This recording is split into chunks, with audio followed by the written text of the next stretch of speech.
Halo guys, welcome to our podcast. Jadi hari ini kami kelompok 7 produk podcast akan membawakan produk kami yang berjudul Aku dan Kamu Bercerita.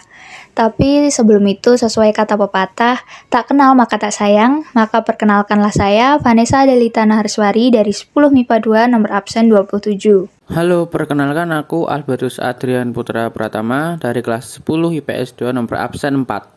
Halo, perkenalkan saya Mai Sabrina dari 10 IPS 1 absen 23. Perkenalkan saya Siska Widyastuti dari 10 IPS 2 nomor absen 33. Enjoy our podcast ya. Wah, pada seneng-seneng nih mukanya habis dapet THR ya? Pasti dong Van, masa abis dapet THR tetap nggak seneng? Iya juga. BTW kalian selama Idul Fitri ini kemana aja nih? Ada yang liburan atau mudik kah? Kalau aku sih mudik, Van. Emang macet sih, tapi entah kenapa seru aja gitu. Seru kenapa tuh, Kak? Ya seru aja, karena momen kayak gini tuh adanya waktu mudik nggak sih? Macet-macetan, bahkan ada yang sampai bawa karpet buat duduk di pinggir jalan karena saking lamanya. Wah, seru campur capek tuh pasti.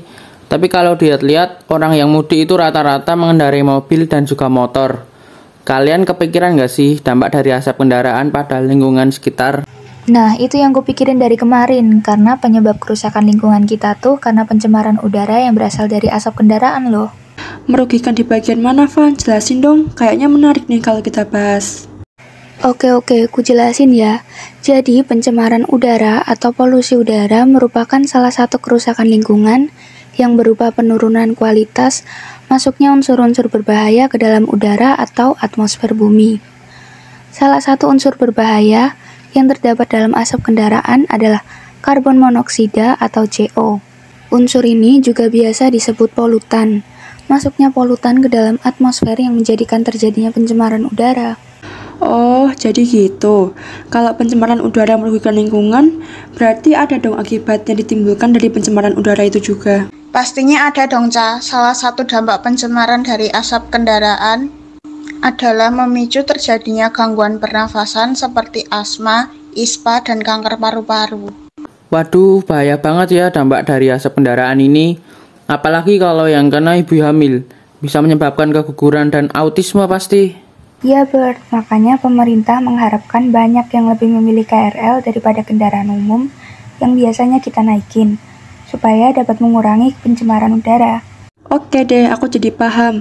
BTW, kalau malam orang-orang tetap duduk di pinggir jalan nggak sih?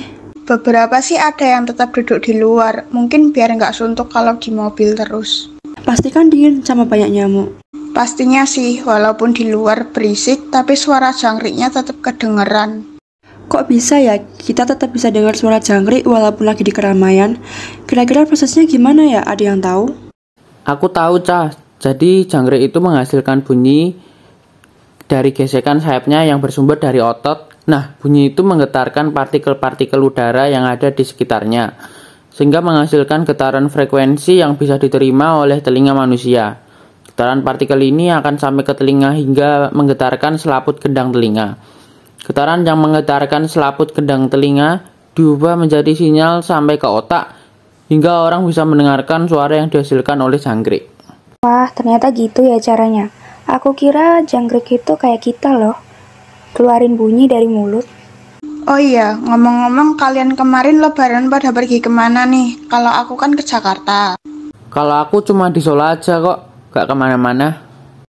Kalau aku sih sama kayak kamu Kak, ke Jakarta. Aku sih ke Bandung, ke tempat nenek di sana.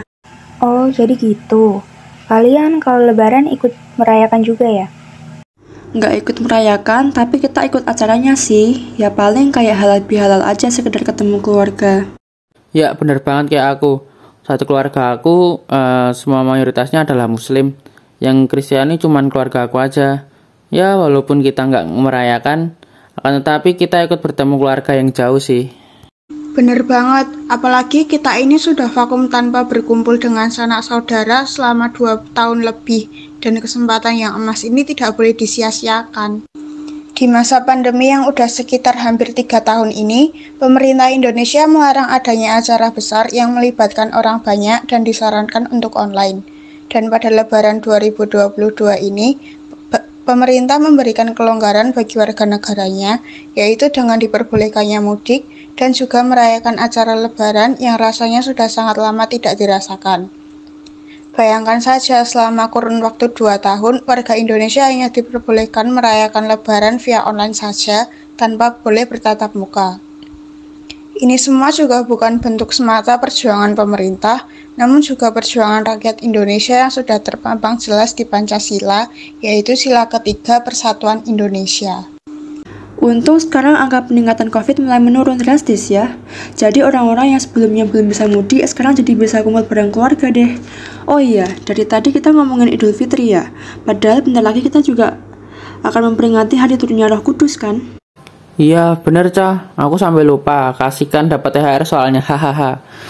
Banyak nih pasti THR-mu. Bener banget, kayaknya sih dia dapat paling banyak ya. Wis, banyak dong. Kalian mau nggak nih? Oh iya, ngomong-ngomong tentang hari turunnya Roh Kudus nih. Kalian pernah ditolong Tuhan dalam hal apa aja gitu? Aku ada, Ca. Dulu waktu SMP, aku kayak bener-bener kesulitan dalam belajar dan selalu hilang semangat karena nggak bisa cara ngerjain soalnya itu kayak gimana. Aduh, kalau aku jadi kamu sih udah nggak tahu lagi mau apa. Iya, makanya itu. Terus aku berdoa sama Tuhan, minta tolong buat bantu aku. Aku tetap nggak patah semangat buat belajar, dan pas aku ngerjain soal yang lain, aku jadi inget cara ngejawab soalnya yang tadi. Oh, aku tahu sekarang.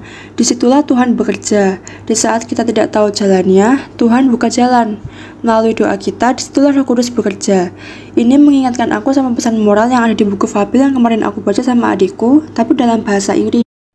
Judulnya itu The Ant and the Grasshopper. One summer day, there was a grasshopper who chirped and sang about its heart content.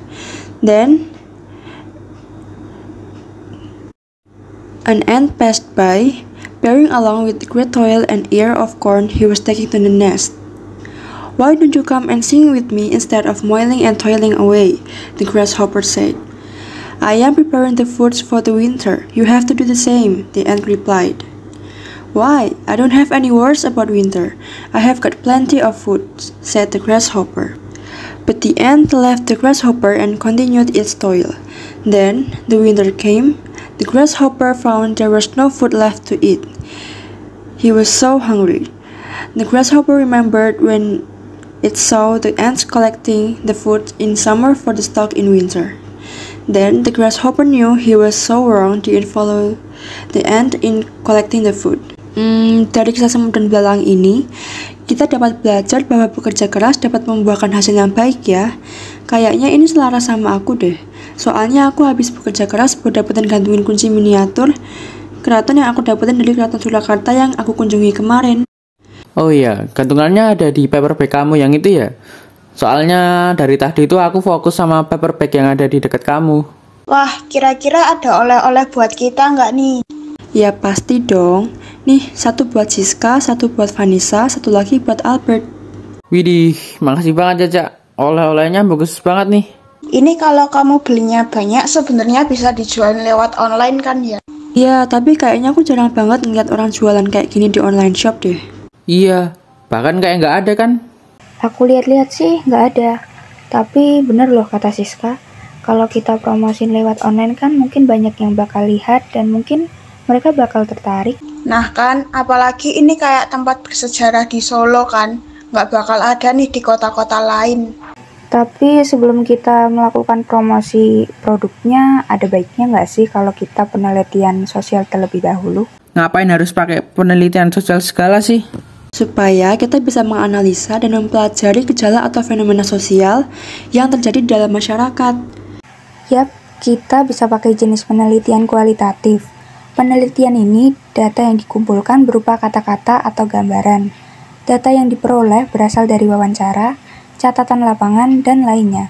Penelitian ini dilakukan langsung di lapangan, yaitu di toko tempat kamu beli gantungan kunci itu untuk mendapatkan data-data yang diperlukan. Oh, begitu ya? Dari tadi kita bahasnya tentang keraton terus ya. Padahal kan banyak nih tempat bersejarah yang di Solo yang bisa dikunjungi dan bisa menambah perekonomian buat kota Solo. Salah satunya Benteng Vastenburg. Iya, benteng itu kan udah bangunan lama ya. Tapi kenapa kok bisa masih berdiri kokoh sampai sekarang? Oh, itu karena pada saat itu orang-orang dulu membuat sebuah bangunan. Benar-benar diperhitungkan matang-matang tentang ketinggian, kemiringan, keseimbangannya. Nah, untuk memperhitungkan itu semua, bisa nih pakai aturan kosinus. Oh alah gitu ya, Ca. Sekarang aku jadi ngerti deh kenapa bangunan zaman dulu kokoh-kokoh semua. Ternyata emang nggak semudah itu buat ngitungnya ya, harus ada caranya. Oh iya, berhubung kita baru aja membahas apa itu sila ketiga, kalian tahu nggak sih kalau di Solo ini ada juga kebudayaan-kebudayaan yang menggambarkan sila ketiga? Tahu dong. Contohnya sih sekaten ya. Sekaten ini udah ada sejak dulu sih.